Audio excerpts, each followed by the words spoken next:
Paul. Non, j'aime pas.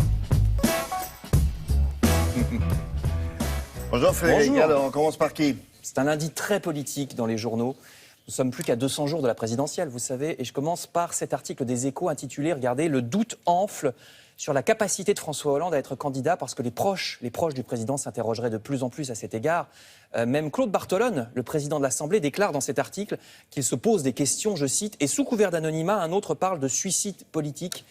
Seulement 14% des Français, selon un sondage IFOP, souhaiteraient que François Hollande se représente. Alors évidemment, les adversaires politiques du président, parce que là c'était ses amis, ses adversaires s'en donnent à cœur joie. Vous allez voir Marine Le Pen dans Le Parisien aujourd'hui en France. Elle déclare qu'il y a un affaissement, je cite, de la fonction présidentielle, et pas seulement depuis François Hollande, dit-elle.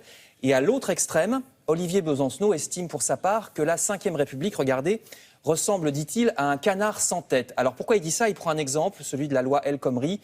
Des dizaines de milliers de personnes manifestent contre cette loi, mais rien n'y fait. Elle est votée quand même par 49-3 et par des députés donc qui eux-mêmes pour certains n'en voulaient pas. Ceux qui ont voté pour le PS n'avaient clairement pas voté pour ça, déclare Olivier Besancenot.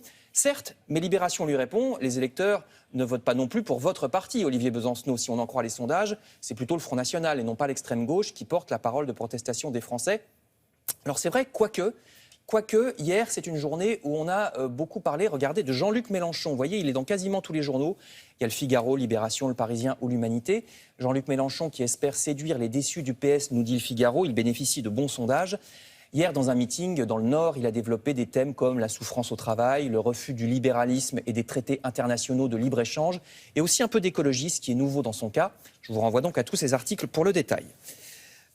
Justement, je viens de vous parler des traités de libre-échange. Vous savez, le TAFTA avec les Américains, le CETA avec les Canadiens. Et il y a un titre qui, je dois le dire, m'a un peu stupéfait. Regardez sur le site internet des Échos, l'accord entre le Canada et l'Union européenne pris en otage par la Belgique. Alors en effet, le Parlement de Wallonie, en Belgique, refuse l'accord de libre-échange de l'Europe avec le Canada, accord qui... Ça pourrait faire capoter cet accord, hein, ce refus de la Wallonie. Alors, qu'on soit pour ou contre cet accord n'est pas le sujet. Ce qui m'a stupéfait, moi, c'est le titre « Otage de la Belgique ». Parce qu'on a un Parlement, c'est-à-dire l'émanation de citoyens, une institution démocratique, qui refuse tel ou tel accord, et le journal considère qu'il s'agit d'une prise d'otage. Alors est-ce qu'on a à ce point perdu le sens de la démocratie pour qu'un journal écrive des choses pareilles? Je vous rappelle que ce traité contre lequel le Parlement de Wallonie se prononce, il est soutenu par la Commission de Bruxelles, qui, elle, n'est pas une institution démocratique, puisqu'elle n'est pas élue directement par les citoyens.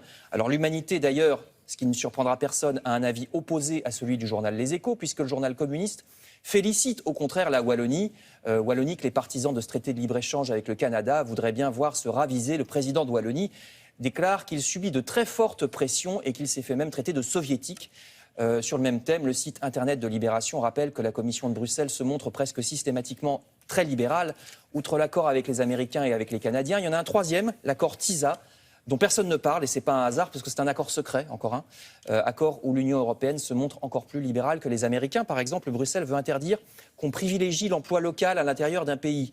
Vous lirez tout ça sur le site internet de Libération. Enfin, je termine avec Le Parisien, qui lui aussi remet les pendules à l'heure en matière d'économie. À propos des 35 heures, le journal fait la liste de toutes les possibilités qui actuellement déjà permettent d'aller au-delà des 35 heures. En fait, il y a des exceptions. Le journal fait la liste.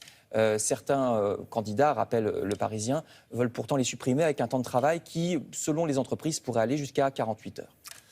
Merci beaucoup. L'actualité.